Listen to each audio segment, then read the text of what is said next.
రాజమండ్రి దగ్గర లాలా చెరువు ఏరియాలో ఒక కల్తీ పాల వ్యాపారి కల్తీ పాలు అమ్మడం వల్ల కొంతమంది మరణించారు. కొంతమంది హాస్పిటల్ పాలయ్యారు.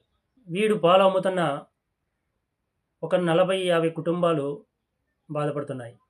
కానీ మన తెలుగు రాష్ట్రాల్లో పాల వ్యాపారం చేస్తున్న పాల కంపెనీలు వాళ్ళు అమ్ముతున్న పాలు కల్తీ పాలు, క్యాన్సర్ కారకాలున్న పాలు.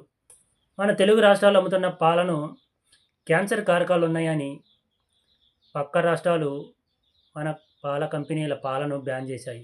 అవే కల్తీ పాలను మన తెలుగు రాష్ట్రాల్లో కోట్ల మంది ప్రజలు కొనుక్కుంటున్నారు, తాగుతున్నారు.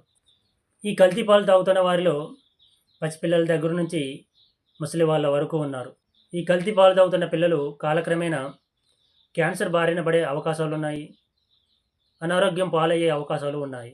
పక్క రాష్ట్రాలకు పనికిరాని క్యాన్సర్ కారకాలు ఉన్న కల్తీ పాలు మన తెలుగు రాష్ట్రాలకు ఎలా పనికి వస్తాయి? ఈ కల్తీ పాల వల్ల ఎవరికి ఉపయోగం ఉంటుంది?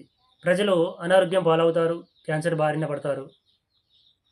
పాల కంపెనీల వ్యాపారులకు కోట్ల రూపాయలు వస్తాయి. అలాగే మెడికల్ మాఫియాకు వేల కోట్ల రూపాయలు సంపాదించుకునే అవకాశం వస్తుంది. ఈ కల్తీ పాల వ్యాపారం గురించి ఎవడైనా ప్రశ్నిస్తున్నాడా? 10 రూపాయల కోవా బన్ను అమ్ముకుంటున్న ఒక పేదవాడి మీద కుక్కల్లా పడి మైకులు మూతి దగ్గర పెట్టి ప్రశ్నల మీద ప్రశ్నలు వేసి వాడి వ్యాపారాన్ని దెబ్బతీశారు, సునకానందాన్ని పొందారు. మరి ఈ కల్తీ పాల గురించి, కోట్ల మంది ప్రజల ఆరోగ్యం గురించి ఒక్క కుక్కైనా ప్రశ్నించిందా? ప్రశ్నించదు. ఎందుకంటే ఇక్కడ ఈ కల్తీ పాలు అమ్ముతున్నది హిందువు అనే ముసుగు వేసుకున్న పాల మాఫియా. అందుకే వీళ్ళని ఎవడో ప్రశ్నించడు. కోట్ల మంది ప్రాణాల కంటే మనకు మతం ముఖ్యం, కులం ముఖ్యం. మతం కావాలి, కులం కావాలి, మతం పేరుతో కులం పేరుతో కొట్టుకు చావాలి. ఈ మత విద్వేషాలను రెచ్చగొట్టే నాయకులు, పాలకులు, వ్యాపారస్తులు ముస్లింల మసీదులకు వెళ్తారు, వాళ్ళిచ్చే ఇఫ్తార్ విందులు తింటారు. క్రైస్తవులు చర్చిలు కట్టుకోవడానికి నిధులిస్తారు, చర్చిలకు వెళ్తారు, ప్రార్థనలు చేస్తారు.